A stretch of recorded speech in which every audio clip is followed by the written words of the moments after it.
Welcome back. You're still watching Your Story on S8 today. And we continue with our focus on World No Tobacco Day.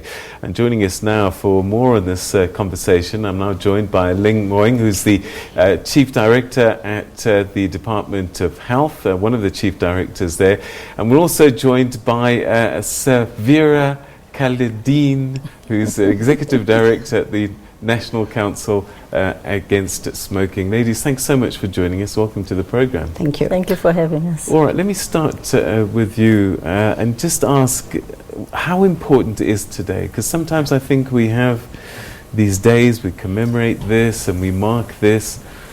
Just how important is it in terms of the health of a nation to have a day like this? Okay, as you know, it's a World No Tobacco Day. And we are hoping that even smokers, for this day only, they will not smoke. And maybe from today, they will also decide that tomorrow, let me not smoke. I think that's the first issue. The second aspect is that we need to continuously create awareness about the danger of the tobacco use. That's one of the issues. But this year in particular, it's about tobacco and lung health, that how tobacco affects your lung health. As you know, that most of the lung cancers are due to tobacco use. So it's those, and I think we also want to send messages to young people specifically, that as you say, if you haven't started smoking, please do not start. So those are the key issues about today. Yes. All right, so, you know, there's all sorts of, you'll hear people say, you know, my uncle smoked until he was 70, etc., etc. But the science is there. You know, if you inhale toxins, you will get ill. Absolutely, the science is definitely there. We're losing between over 42,000 people every year just in South Africa, and those are tobacco-related deaths. And, you know, 60% of the lung cancers in South Africa are caused because of tobacco smoking. So when it comes to tobacco consumption and health harm, there isn't a single part of the body that is not harmed by the use of tobacco. So there is absolutely no dispute there that this is not something that you'd want to do for your health. Let me get this right. If I go to Grooteskieu now, if I see 10 cancer patients, 6 of them are complications caused by smoking. No, it was lung cancer. Lung cancer. Lung cancer specifically. Yes, lung cancers. Wow. Yeah, Wow. yeah. Because there are 60 cancer-causing chemicals in cigarettes. All right, so one of the things that you're doing as the National Health Department is bringing legislation, this draft tobacco bill that's on the table, and it's to try and curb and reduce the use of smoke. Some people are saying some of these ideas are quite draconian and a violation of civil rights. Let's go through some of them. 100% smoke-free areas. What does that mean? I need to start by saying that draconian word is a tobacco industry language. Yes. It's not our language at all. 100% smoke-free areas, it's very important, because if you look at a restaurant, the people who are serving clients in a restaurant in a smoking area are non-smokers. Right. So they get exposed to secondhand smoking. Secondly, as you open that door, which is that 25% corner, the smoke goes out and affects the people who are sitting in the non-smoking area. So if you are to protect non-smokers, you need to come up with an environment that enables them not to be exposed. So the 100% non-smoking, not only in restaurant, in public areas, because it's very critical. And this includes complexes, residents. It includes complexes, it includes stadiums. I mean, in 2010, our stadiums were non-smoking environments, so it means it can be done. So in public areas, we are trying to protect non-smokers, but it doesn't only protect non-smokers. If you are finding an environment that is not conducive to smoking as a smoker, some will eventually stop smoking. So it will encourage by making it really difficult to smokers to smoke. So one of the shocking things I see all the time is somebody driving a car and there's a child in there, the windows are up and there's little space just to And one can only imagine if the lungs of adults are affected, it must be worse for children. Absolutely, absolutely.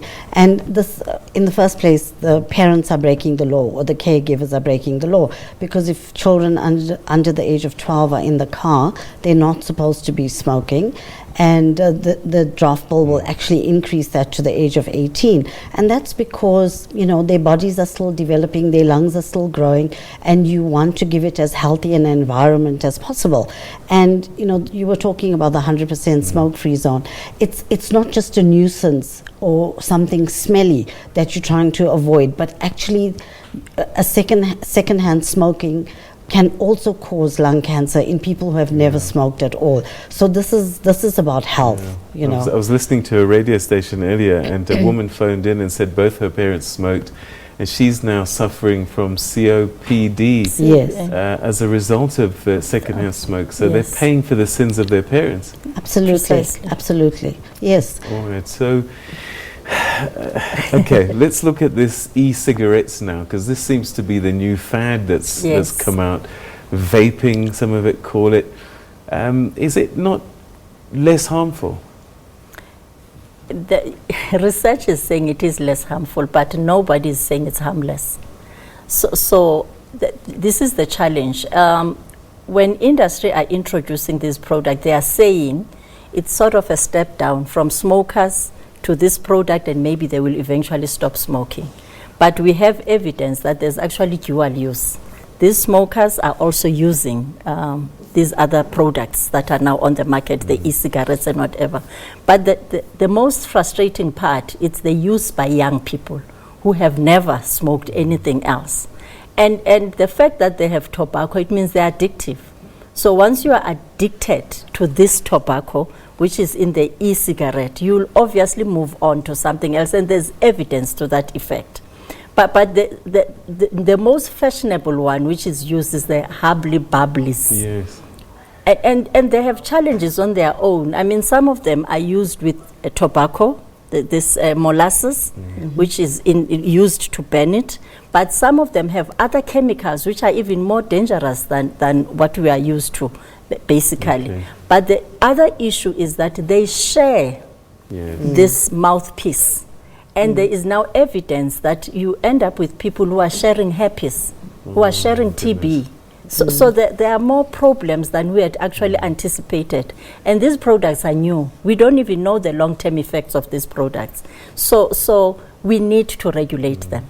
So vaping and those hubblies are as dangerous as smoking, and that's the end of the story. We can't say as dangerous as, but they are dangerous. They are dangerous. Yes. They're definitely not harmless. Yes. And one of the things as well is that they come in these flavors. Yes, which are so attractive to young people. Absolutely. Because you have ice cream flavor, chocolate flavor, strawberry, cream soda, you know, all the milkshake tastes actually. And that's not targeting adults, that's definitely targeting young people. And also the design of it, you know, the design of the e-cigarette, some of them look like a memory stick, you know, that's how they look.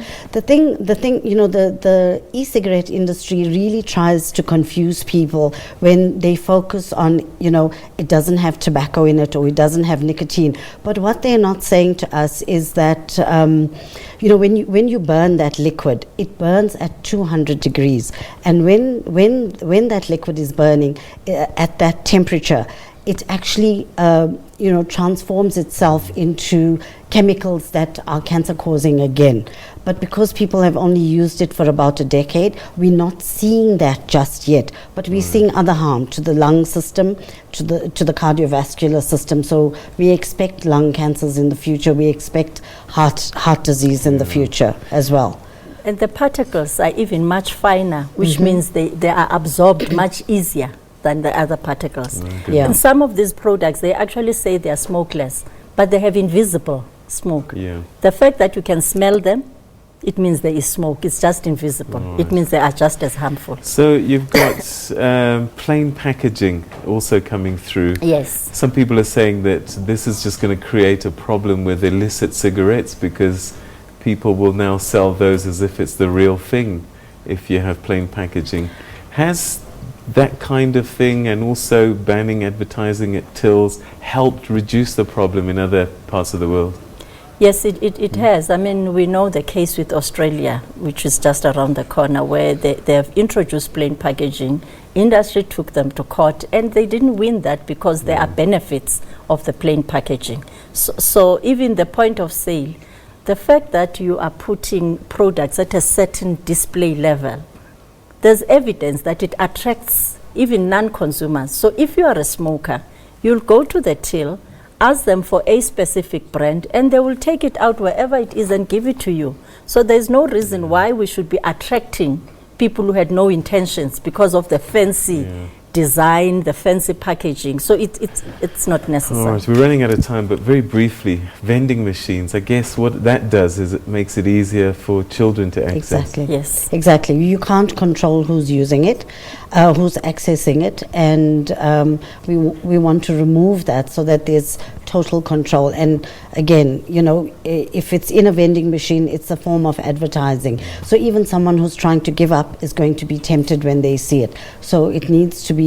away from sight, and if you're already addicted, then you know where to buy your Actually, product. vending machines, it's a total ban. Yes. There will be no vending machines for cigarettes in South Africa. Ladies, thank you so much indeed for these powerful insights, and let's hope that the message comes through and the penny drops and that we all stop smoking. Thanks so much indeed for your time. Thank you.